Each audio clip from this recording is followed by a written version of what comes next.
Hello everyone! Welcome back! In this channel, lagi na lang tayo naglilinis at nag-aayos ng bahay. Pero, today, it's going to be a bit different para sa sarili naman natin. O, di ba? Bongga! Nakita nyo naman siguro dun sa title kung about saan tong video na to. Umpisahan na natin.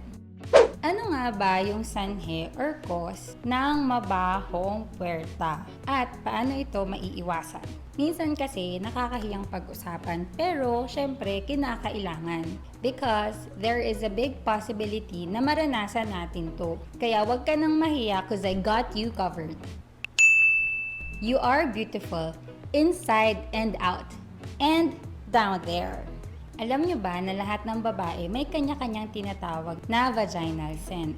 Tapos, posible itong magbago-bago depende sa menstrual cycle or sa hormones. Pero pag medyo maamoy na yan, girl, at masangsang na, posibleng meron itong infection. Kaya naman, importanteng kumonsulta sa doktor. Isa pang sanhi or cause ng smelly vagina ay ang poor hygiene. Maaari rin magkaroon nito kung masyadong masikip ang damit or underwear kasi hindi makacirculate yung hangin. So, ang mangyayari is matatrap yung bad bacteria doon. Tapos, it will cause bad odor.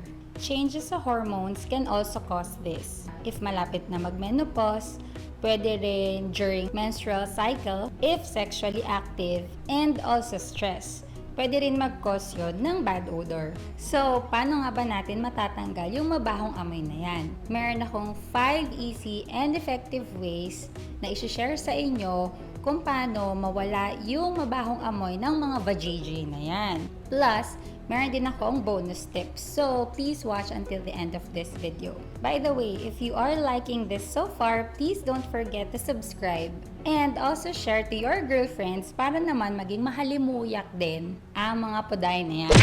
Okay, let's start. So, number 1, proper hygiene. Ilang beses ba dapat talaga maghugas ng puwerta? Minsan, we'll think that washing it more often will make the smell go away. But, that is not true. It is a wrong conception. No.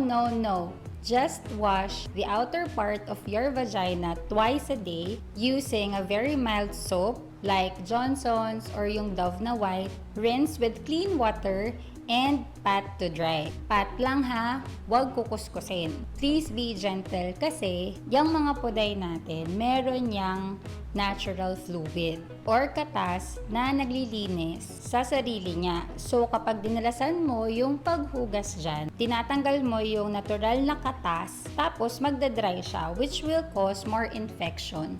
Hence, mas mabahong vajayjay. Okay lang gumamit ng feminine wash once a day. If you feel that kailangan mong maghugas more than that, just use water, pat it dry with clean cloth or towel every time. Pag tinuyo mo siya, make sure that you start from the vagina papuntang puwetan. Same din pag naghugas ka, and not the other way around. Also make sure to pat it dry every after nyo magwiwi. Number 2, magpalit ng underwear at least twice a day.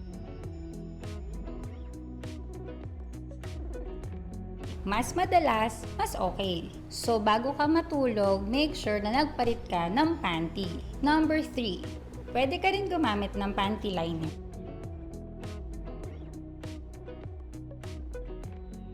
Pero make sure na tatanggalin mo yon pag matutulog ka na para makahinga-hinga naman yan. And note that panty liner should be changed every 3 to 5 hours. Huwag mong ibabad yan dyan, girl, hindi marinade yan.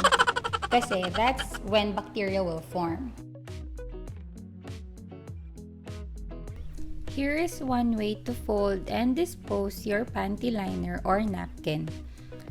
Gamitin mo lang yung lalagyan ng panty liner or napkin to properly wrap it.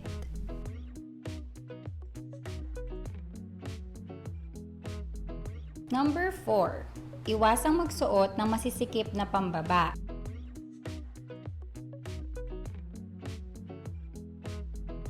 Dapat breathable cotton, especially sa underwear. Avoid wearing yung mga silk or chiffon.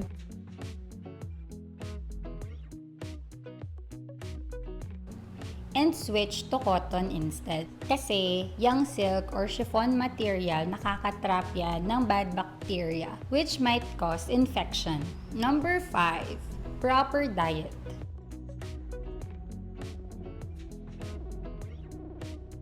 Make sure to eat healthy foods like fruits and vegetables. Kasi we all know na kung ano ang ipinasok, yun din ang ilalabas, 'di ba? And then drink lots of water to flush out excessive bad bacteria. By the way, I'm just curious. Familiar ba kayo sa douche kit? Meron yan dati sa Mercury and other drugstores pero ngayon wala na. I tried to buy one para sana ipakita sa inyo. Basically, the douche kit will flush out the liquids sa loob ng vagina to clean it. But it is not recommended kasi ang puwerta natin meron siyang natural fluids like yung sinabi ko kanina. And nagkusa na siyang nililinis. Kaya, wag kayo gagamit nun. Now to the bonus tip.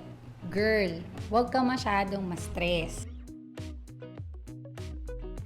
The more stressed you are, mas hindi mawawala yung pangangamoy niyan. Be confident and huwag mahiyang magtanong sa doktor nyo.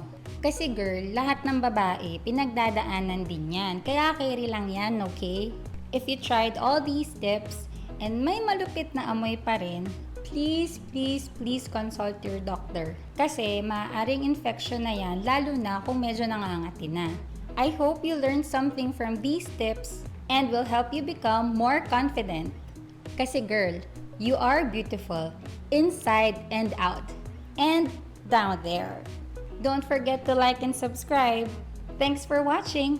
Keep in mind that there is always something to be grateful for. See you next time. Bye!